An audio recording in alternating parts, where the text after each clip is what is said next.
YouTube पर नकली सामान बेचना। ये एक बहुत ही बड़ी प्रॉब्लम है ना। तो चलिए आज इसी को समझते हैं, देखते हैं कि YouTube की पॉलिसी आखिर इस बारे में कहती क्या है, ताकि क्रिएटर्स और देखने वाले मतलब हम सब सुरक्षित रह सकें। अच्छा, एक सिचुएशन सोचिए। एक वीडियो का टाइटल है ओरिजिनल रोलेक्स घड़ी सिर्फ $50 में, लिमिटेड ऑफर। क्या लगता है, क्या YouTube पर यह अलाउड है?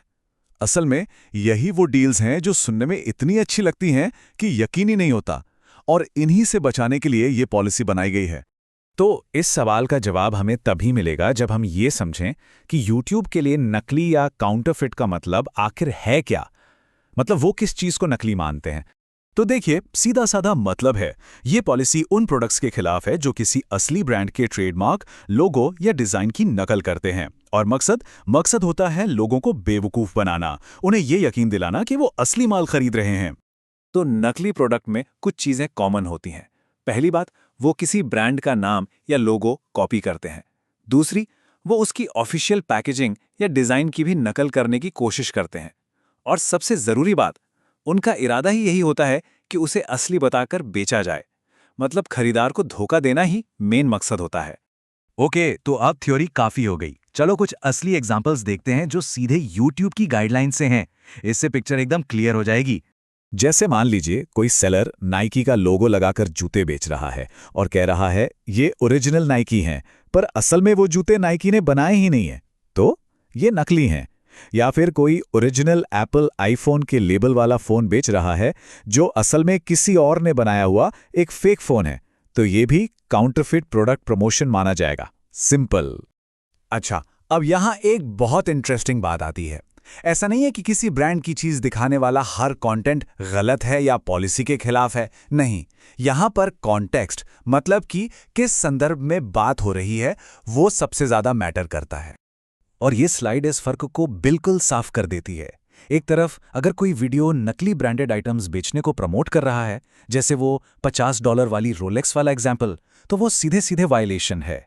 लेकिन दूसरी तरफ अगर कोई एजुकेशनल कंटेंट है, जैसे एक वीडियो जिसका टाइटल है असली और नकली नाइकी जूतों को कैसे पहचाने, तो ये बिल्कुल अलाउड है। मतलब बेचना गलत है पर सिखाना सही है। तो सवाल ये उठता है कि अगर कोई क्रिएटर ये पॉलिसी तोड़ता है तो होता क्या है? इसके जो नतीजे हैं वो काफी सीरियस हो सकते हैं। YouTube इस मामले में कई स्टेप्स में एक्शन लेता है। सबसे पहले तो वो नकली सामान वाला वीडियो ही हटा दिया जाता है। फिर अगर उस वीडियो में कहीं भी उस नकली प्रोडक्ट को खरीदने का लिंक है तो उस लिंक को भी डिलीट कर दिया जाता है। और अगर मामला बहुत ज़्यादा गंभीर है या बार बार हो रहा है तो पूरा का पूरा चैनल भी परमानेंटली बंद किया जा सकता है। और देखिए, YouTube ये सब अकेले नहीं करता, इसमें पूरी कम्युनिटी का एक बहुत बड़ा रोल है। असल में हम जैसे व्यूअर्स के पास भी ऐसा कोई भी नकली कंटेंट रिपोर्ट करने का एक सीधा तरीका होता है। प्रोसेस बहुत सिंपल है। अगर किसी को लगता है कि कोई वीडियो नकली सामान बेच रहा है तो वो YouTube में एक काउंटरफिट कंप्लेंट फाइल कर सकता है। इसके बाद YouTube की टीम उस कंप्लेंट और कंटेंट को रिव्यू करती है, और अगर उन्हें लगता है कि हाँ, पॉलिसी तोड़ी गई है तो फिर एक्शन लिया जाता है। लेकिन यहाँ एक बहुत ज़रूरी वार्निंग भी है। अगर कोई इस कंप्लेंट फॉर्म का गलत इस्तेमाल करता है, मतलब झूठी शिकायतें करता है, तो YouTube उसका खुद का अकाउंट भी टर्मिनेट कर सकता है। तो इसका इस्तेमाल बहुत जिम्मेदारी से करना होता है।